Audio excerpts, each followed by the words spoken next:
앞부분에서 했던 내용들 잘 기억하시고 조심해야 될 것에서는 세 가지 꼭 기억하셔야 돼요. 칭의와 성화를 섞으면 안 된다라는 거. 그 다음에 칭의와 성화를 완전히 분리시켜서도 안 된다라는 거. 칭의와 성화는 구별되어 있지만 반드시 분리시켜서는 안 된다라는 거.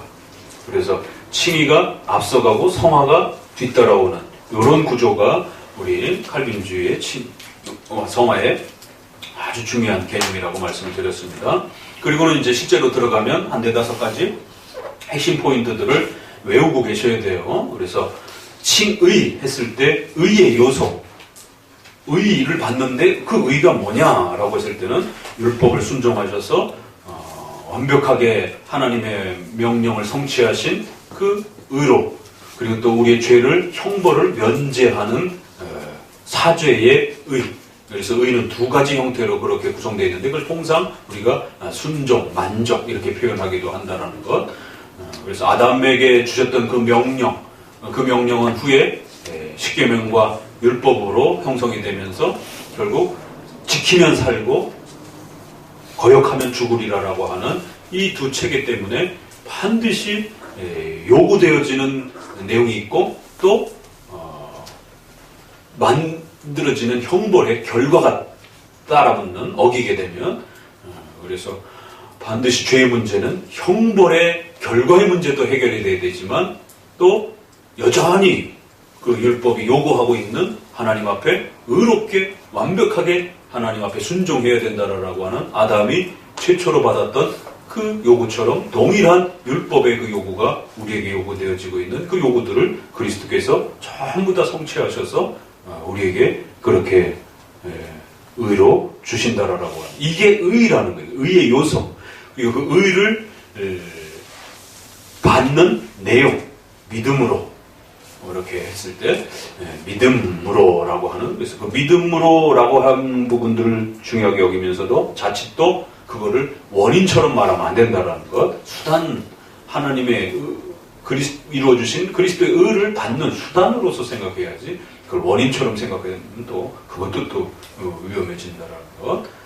그래서 믿음을 수단으로 생각하느냐 아니면 원인으로 또 이렇게 생각하느냐 이런 부분들. 또 그 다음에 그 의를 받는 그 믿음으로 받을 때 뭘 받느냐라고 했을 때 전가에 대한 문제. 반드시 전가의 방식으로 우리가 받게 된다라는 것. 그래서 의도 전가로 받게 되고 우리의 죄도 그리스도에게 전가되는 형태로 그리스도에게 전달이 된다는 거예요. 그래서 이중전가 형태로 죄도 전가가 되고 의도 우리에게 전가가 되어지는 이런 형태로 우리가 그리스도께서 주신 그 의를 믿음이라는 수단으로 받을 때 실제적으로 우리가 어떤 주입처럼 뭔가 성화의 어떤 실제적 변화가 나타나서 의롭게 되어지는 게 아니라 전가 여겨주는 거예요. 그렇게 인정해주는 거예요. 사법적 선언이라는 겁니다.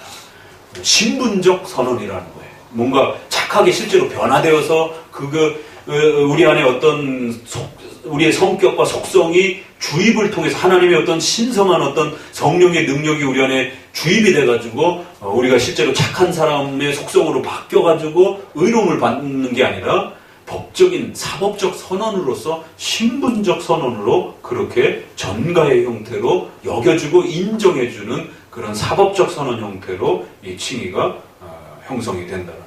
그리고 그 칭의는 그렇게 되면 완전하게 단회적으로 확정적으로 불변적으로 그렇게 완성되는 거예요.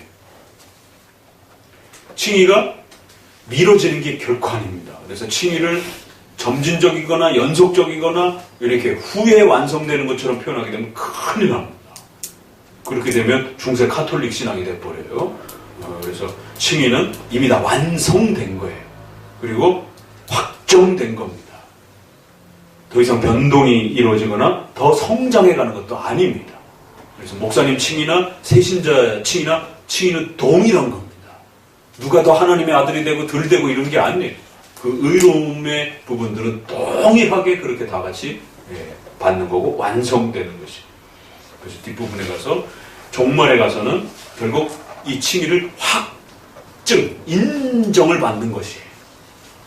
인증을 받는 거예요. 이 부분을 잘 표현해야 돼요. 그래서 이 자칫 잘못하면 종말의 칭의가 완성된다라고 이렇게 자꾸 표현하게 되면, 어제도 그 세미나에 자꾸 교수님들이 이제 그런 표현을 자꾸 쓰는 거예요. 종말적으로 완성된다. 그럼 지금 둘 완성된 건가? 이런 오해를 가질 수 있는 것입니다. 그래서 칭의는 무죄 선언을 받고 그리고 인정된다 이렇게 표현을 합니다. 외민에 이 두 단어를 써요. 최종적 무죄 선언을 그렇게 선고받고, 지금도 우리가 면제를 받았지만 심판대에 가서는 이제 그 심판 앞에서 모든 세상 사람들 앞에 이 사람들은 무죄하다라고 공포가 된다라는 것이지, 그때 만들어지고 완성되는 게 아니다라는 거예요. 입증되는 겁니다. 최후 심판에 가서. 그래서 종말론적으로 칭의가 완성된다 이런 표현 잘못 쓰면 큰일 납니다. 자, 이렇게 총체적인 몇 개의 요소, 핵심 부분들을 이제 이렇게 정리하면 칭의는 그래도 핵심 부분들은 다 좀 짚으신 거예요. 자, 지난번 사망과 관련해서 128페이지에 순종과 죽으심, 순종과 만족, 충분히 하나님의 공의에 만족하셨다. 이 세 번이나 반복을 했어요. 이게 워낙 중요한 단어니까 그런 겁니다. 이런 부분들이. 그래서 하나는 죄의 형벌을 면제하는 그러한 성격의 표현을 쓰고 있고, 하나는 또 율법의 요구를 순종하셔야 되는 그러한 또 의의 또 다른 면을 이렇게 여러 단어를 통해서 반복적으로 그렇게 표현을 하는 것입니다. 그런데 숙제 내줬죠? 왜 그리스도께서는 그의 순종과 죽으심으로 말미암아 갚아주셨고 이렇게 했는데, 또 그러나 성부께서는 그들을 위해 그리스도를 주셨고, 그들 안에 있는 어떤 것 때문이 아니라 그들 대신에 그리스도의 순종과 만족을 수납하셨다. 무슨 차이가 있는지 좀 생각해 보셨어요? 응? 왜 주어를 두 번 썼는가? 다르게. 응? 이것도 3일체로 바로 또 돌아가야 되는 겁니다. 그래서 칭의는 항상 잘못 오해하게 되면 예수님 중심으로 칭의를 생각할 수 있는 또 위험성이 빠져요. 그러면 안 된다는 겁니다. 칭의는 3일체 중심으로 이렇게 항상 생각하셔야 돼요. 성부가 그리스도의 순종과 만족을 수납하시는 것이, 그리고 그리스도께서는 그의 순종과 죽으심으로 그렇게 받쳐지는 것이, 그리스도만 너무 딱 떼어내가지고 마치 그리스도께서 모든 것을 다 우리를 위해서 해주신 것처럼 이렇게만 너무 몰아가게 되면 성부는 나쁜 신, 무서운 신처럼 이렇게 성부를 이렇게 막 억압하고 막 호령하고 이렇게 비쳐 보이고, 예수님만이 마치 십자가에서 희생하셔가지고 우리를 위하여 모든 걸 다 이루신 것처럼 이렇게 하게 되면 그리스도 중심의 편중에 칭의의 어떤 위험성이 발생이 됩니다. 그렇게 되면 성부는 상대적으로 오히려 우리의 칭의를 방해하시고 우리 칭의를 막 이렇게 공포적으로 이렇게 무섭게 묻고 이 죄값을 요구만 하시는 막 그런 것처럼 이렇게 칭의의 부분이 깨져버립니다. 그래서 성부 하나님의 공의에 만족을 하고 그 성부 하나님이 요구하셨던 그 순종을 그리스도께서 대신 그걸 다 이루셔서 그렇게 성취해 주시는, 그리고는 그 일을 완벽하게 그 칭의가 구속적 역사가 이루어지도록 성령께서 그리스도의 그 죽음과 순종의 모든 역사에 함께 또 그렇게 협력하시고 힘을 주시는 삼위일체의 이 은혜 안에서의 경험, 이 표현 안에서 칭의를 그렇게 또 잘 이해해야 됩니다. 그들의 칭의는 전적으로 값없이 받은 은혜에서 오는 것이다. 그래서 이러한 하나님의 엄정한 공의와 풍성한 은혜가 죄인들의 칭의 안에서 영화롭게 그렇게 이루어진다. 이제 성령 하나님의 그런 표현들은 은혜 안에서 또 이러한 또 풀어지는 단어 속에서 성령 하나님의 그 은혜와 역사들은 그렇게 스며드는 표현으로 많이 표현이 돼요. 이렇게 직접적으로 성령께서 이걸 하셨다라고 이렇게 표현하기보다는 그러니까 그리스도께서는 이렇게 한번 물었고, 또 한 번은 칭의를 성부 입장에서 이렇게 또 한번 또 보도록, 그렇게 두 번의 비슷한 표현을, 한 번은 그리스도 입장에서 칭의를 바라보는 방식을 이야기했고, 한 번은 성부 입장에서 이렇게 보도록 이렇게 구성을 해준 겁니다. 거기까지 고려를 한 거예요. 그러니까 이러한 그 성부 하나님과 관련해서 칭의를 생각하지 못하니까 옛날에 오리겐이라든가 교부시대 때 그 죄값을 누구한테 지불하느냐 했더니 사탄한테 지불하고 지옥에서 꺼내온다든지, 이런, 이게 그리스 신화잖아요. 이거 그 뭐야, 그 지옥신. 그 왜, 그 유명한 그 저기 소설, 어디 지옥문 나가기 전까지 뒤돌아보지 말라고 뭐, 그 소돔과 고모라 비슷한 그 해갖고, 무슨 그리스 신화 있잖아요. 그래갖고 뭐, 막 그 지옥에서 데리고 오다가 문턱 앞에서 이렇게 딱 돌아봐가지고 다시 지옥으로, 저기 뭐 사랑하는 저기 뭐 아내인가 뭐 이래가지고는 연인을, 다들 모르는구만. 넘어가면 그 뭐는 그런 그리스 신화처럼 사탄 배상설, 사탄한테 값을 주고 값을 치르고 그리고 데리고 끄집어 온다라고 하는 이런 오해들이 교부시대 때도 아직 칭의론이 이렇게 좀 더 세련되지 못하다 보니까, 성부 하나님이 명령하셨고 그 성부 하나님의 공의가 그 손상이 돼서 거기에 대한 값으로 지불이 되는 것이지, 절대로 사탄이 여기에 관여할 수도 없고 사탄은 그 어떤 값을 받을 자격도 없는 것이고, 그러니까 광야에서 염소 두 마리, 이렇게 그 염소 두 마리를 해서 광야에서 하나 이렇게 그 머리에다 죄를 안수하고 광야로 펄 떠나버립니다. 그래서 그걸 아사셀 염소라고 하면서 한 마리는 또 안수해갖고 성전에서 잡아가지고 피를 흘려가지고 속죄의 제사를 바칩니다. 그러니까 그 아사셀도 그래가지고는 결국 많은 사람들이 그 구약의 해석을 잘못 해석해가지고 그거를 아사셀 염소를 사탄 염소라고 이렇게 해서 사탄한테다가 그 값 받으라고 보내는 것처럼 이렇게들 많이 해석을 했습니다. 그거는 죄를 그 짐승에게 염소에게 안수해서 우리로부터 죄를 멀리 보낸다라고 하는 그런 정도의 의미로서 그냥 아사셀 염소 이렇게 표현을 해야지, 그걸 사탄이 값을 받으러, 사탄이 값 받으라고 이렇게 보내준 거라고 생각하면 큰일 나는 것입니다. 교부시대 때는 오리겐이나 이렇게 조금 있었지만 후대에 와서는 다 정리돼서 그렇게 칭의론을 설명하면 안 된다라고 이미 정리가 된 거예요. 자, 사망. 칭의의 원인과 목적. 사망은 칭의의 궁극적 원인은 예수님의 의의 전가에 있음을 소개한다. 의의 전달을 어떻게 해석하는가라는 질문을 던질 때 주입과 전가의 차이는 칭의론을 구별하는 논쟁의 핵심적인 표현이다. 혼합주의는 인간의 공로와 선행을 강조하고자 항상 의의 주입이나 전의를 주장했고, 주입, 뭔가 실제로 변화가 나타나는 것이에요.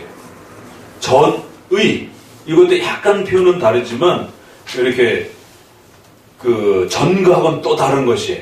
그러니까 실제적으로 뭔가 이렇게 우리 속에 주입이 돼서 들어오든지 새로운 거를 넣어주든지 전이 뭔가 이렇게 바뀌어지는 것처럼 실제 변화로 자꾸 이야기하려고 하는 그런 시도들이 있었다라는 거예요.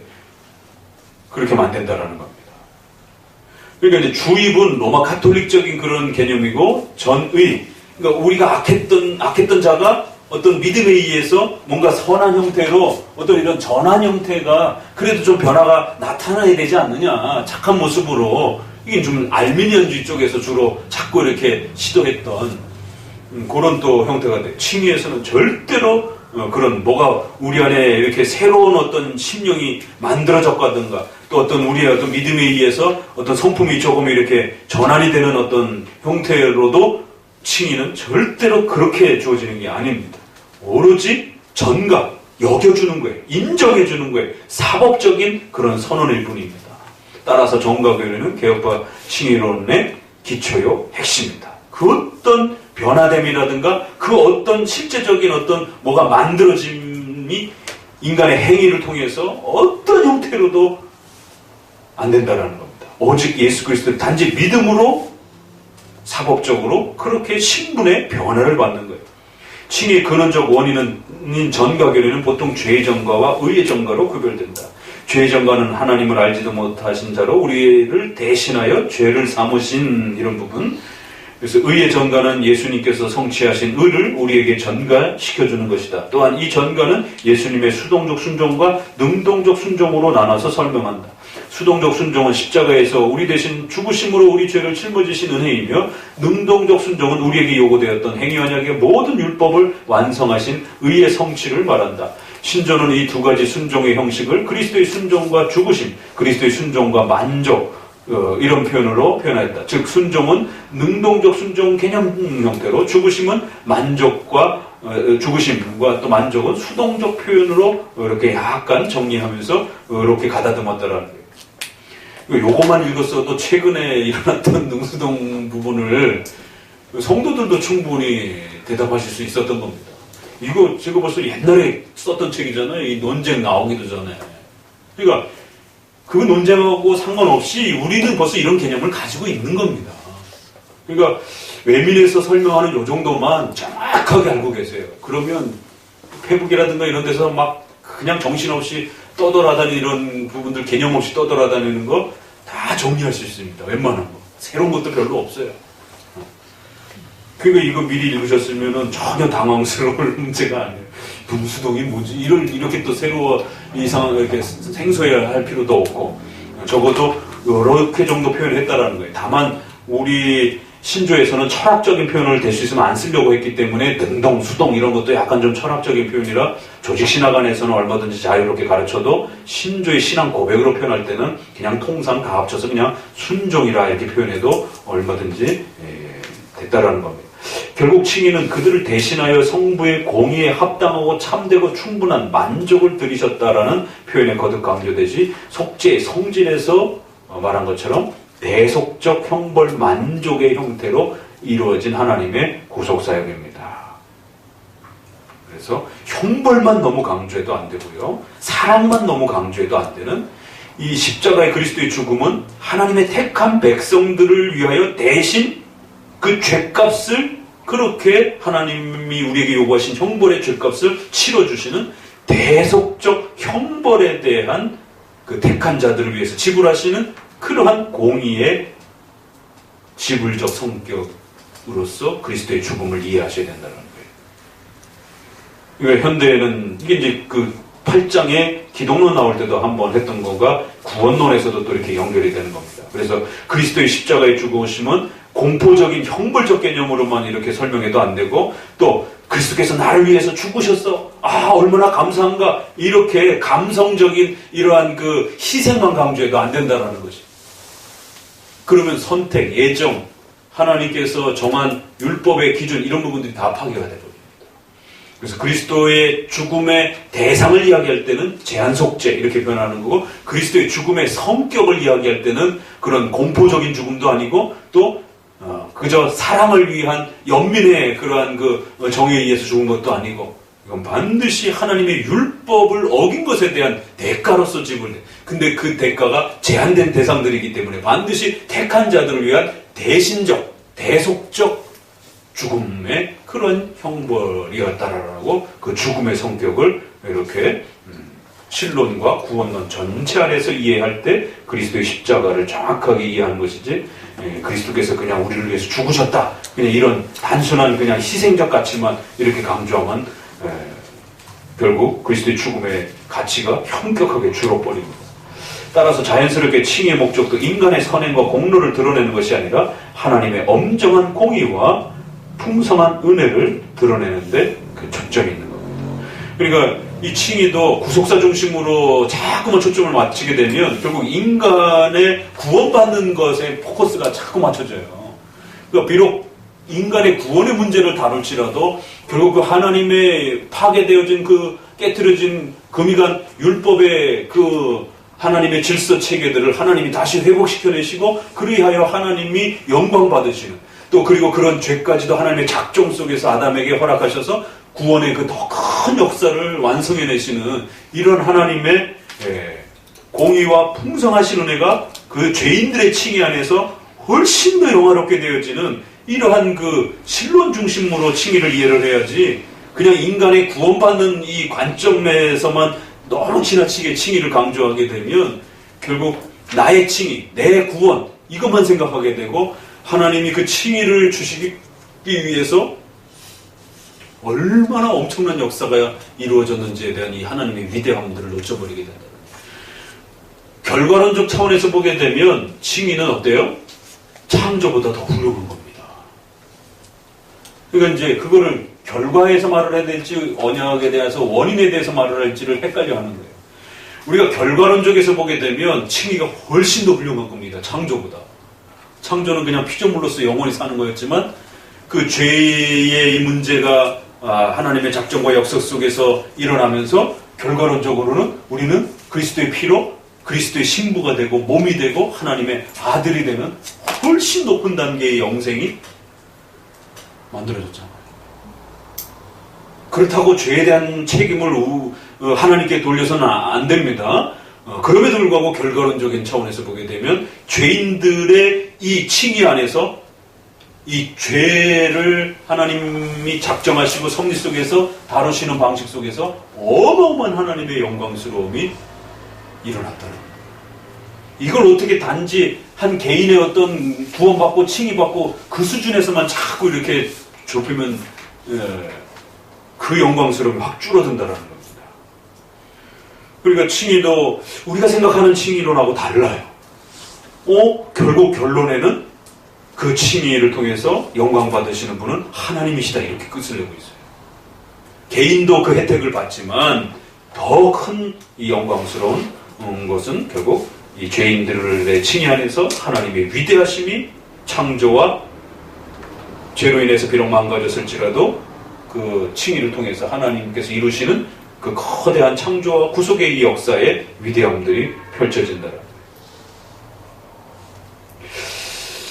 놀라운 것은요, 상식적으로 하나도, 이건 아주 고급 수준에서, 상급 수준에서 다뤄야 될 건데, 순종과 죽으심 이래가지고, 초판에서는 엔드를 빼고 콤마를 찍어놨어요. 그래서 뭔가 조금 더 고민을 했어요. 이제, 그래갖고 베스코가 이걸 가지고, 능동순종의 어떤 그 차이를 단어로 이렇게 콤마를 찍어서 완전히 구별했다 이렇게도 이야기하지만 그건 충분한 설명은 못 돼요. 뭐 그럴 수도 있지만 그래서 나중에 과자가 나중에 들어와요. 엔드가 후대의 수정판에서 들어와요. 원판의 초판은 순종, 콤마, 죽으심 이렇게 돼서 두 단어가 이렇게 됐는데 그러면 순종과 죽으심 엔드로 이렇게 묶으면 그러면 이건 두 개고 이건 하나냐? 참 영어에서 어려운 겁니다. 콤마가 있을 땐 두 개고 엔드로 묶여주면 하나인가? 이런 게 참 쉽게 설명할 수 없는 부분입니다.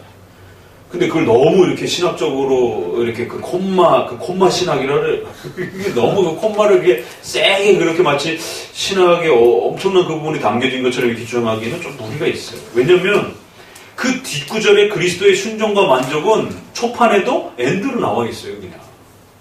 만약에 그런 의도에 따라라면 전부 다 콤마를 찍어가지고 두 단어로 이렇게 다 분리를 시켜놨을 텐데 여기만 3장 첫 문장만 콤마로 했다가 나중에 엔드로 수정판에서 바뀌었고 순종과 만족 우리 앞부분에서 봤던 이런 부분에서 나올 때는 다 전부 엔드로 다 묶여버렸어요.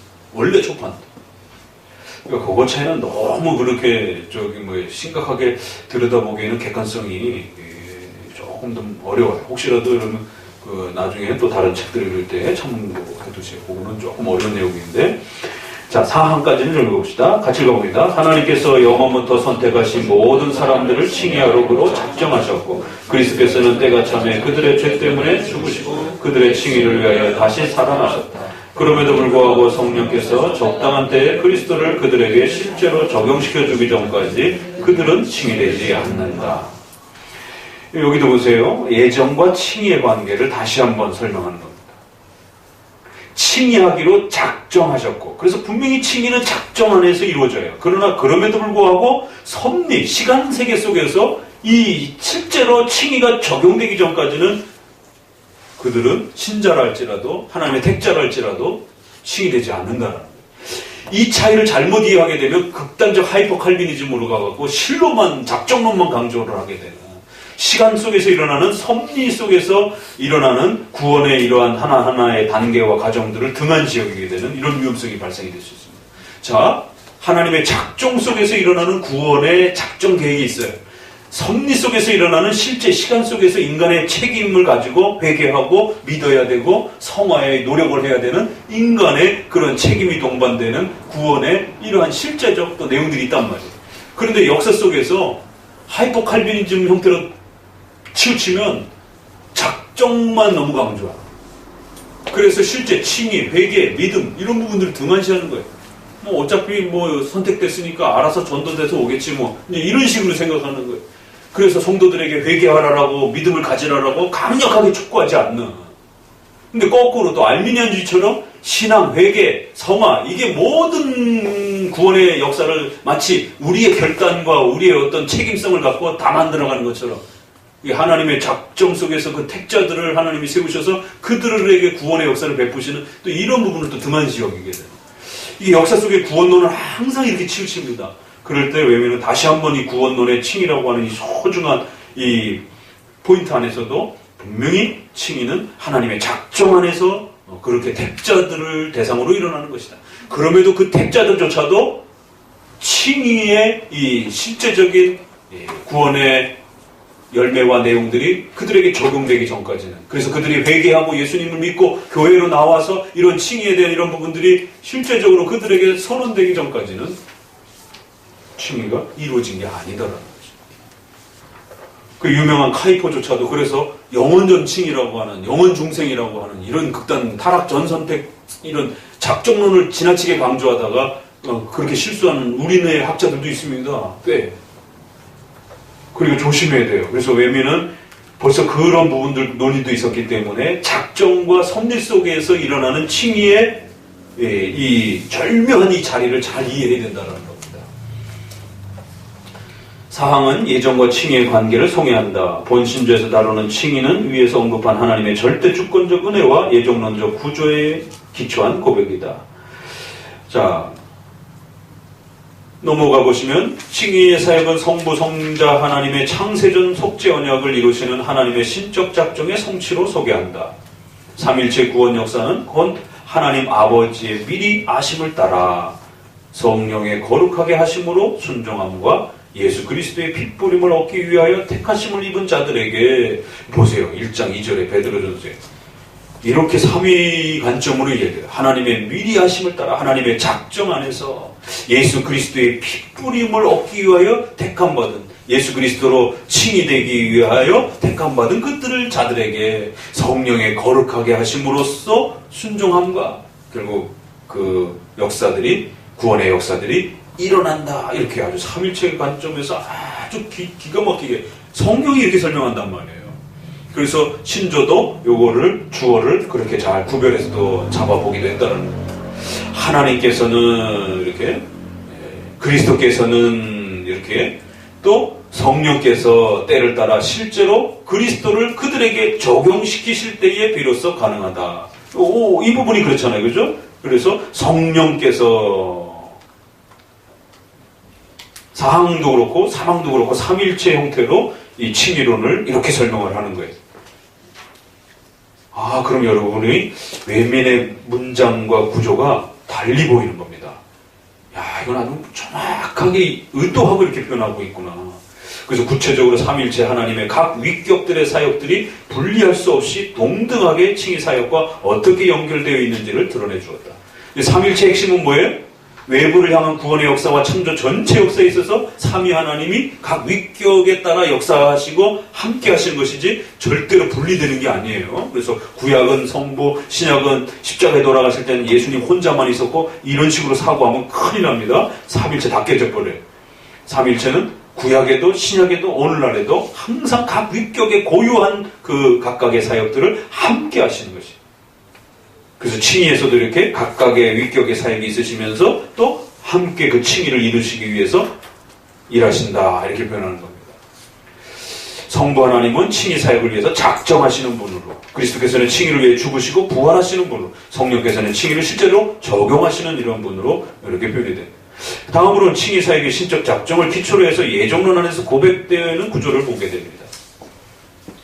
그래서 여러분들이 구원론이든 교회론이든 종말론이든 신적 작정과 섭리론 안에서 사고하고 묵상하고 그 하나님을 바라보는 수 있도록 개념을 계속 잡아주는 겁니다. 이렇게.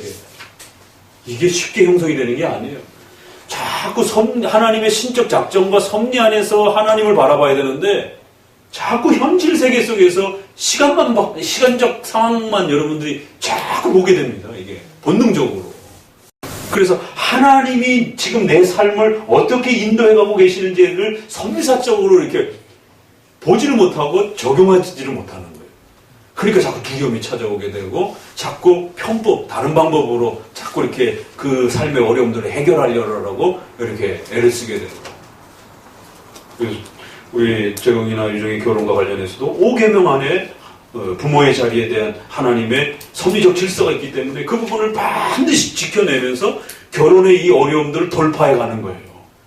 부모님을 제끼고 결혼의 어려움을 돌파해가는 게 아니라 우리는 하나님이 정해놓으신 그 섭리적 질서라고 하는 5계명의 그 질서를 잘 보존하면서 또 7계명이라고 하는 당사자들의 결혼의 소망을 어떻게 풀어낼 수 있을 것인가. 이 부분을 이제 실제적으로 어떻게 풀어내는지들을 작정과 섭리론에서 배우지 못하면 막 갈팡질팡하게 되는 거예요. 그러니까 하나님이 도와주시는 방식에 있어서도 하나님이 원하시지 않는 거꾸로 방법을 이렇게 하게 되면 하나님도 도와주지 않는 겁니다. 그러다 보니까 실제로 하나님의 도움도 잘 그때그때 이렇게 연결이 안 되는 거고. 그러니까 칭의 안에서도 이렇게 삼위 하나님 안에서 또 작정과 시간세계 속에서 이루어지는 섭리는 또 어떻게 이루어지는지, 시간세계 속에서 일어나는 것을 하나님의 작정으로 이해를 해도 안 되고 작정 속에서 일어나는 것을 시간처럼 이렇게 생각해도 안 되는 겁니다. 이거 거꾸로 이해도 안 돼요. 하나님의 의지와 작정이 말씀을 통해서 표출되어진 시간 섭리 속에서 어떻게 섭리 안에서 일어나는지는 반드시 말씀을 중심으로 해서 그 원칙을 따라서 진행되어지는 것입니다. 작정 안에서 누가 선택됐는지 모르는 겁니다. 그러나 시간 섭리 속에서 교회적 질서 안에서 그 정도로 최소로 우리가 세례를 주고 그 택자로서 구원받은 자로서 그렇게 인정하고 존중하는 것이에요. 이렇게 모든 부분들을 삶의 문제도 신앙의 문제도 작정과 섭리의 이 기가 막힌 이 방식 안에서 삼위 하나님이 어떻게 일하시는지를 정확하게 그 개념을 부지런히 배워가셔야 됩니다. 자, 밑에를 보시게 되면 조금 더 아래, 그래서 칭의 사역은 선택한 백성들을 중심으로 이루어가시는 신적 작정의 섭리적 사역이다.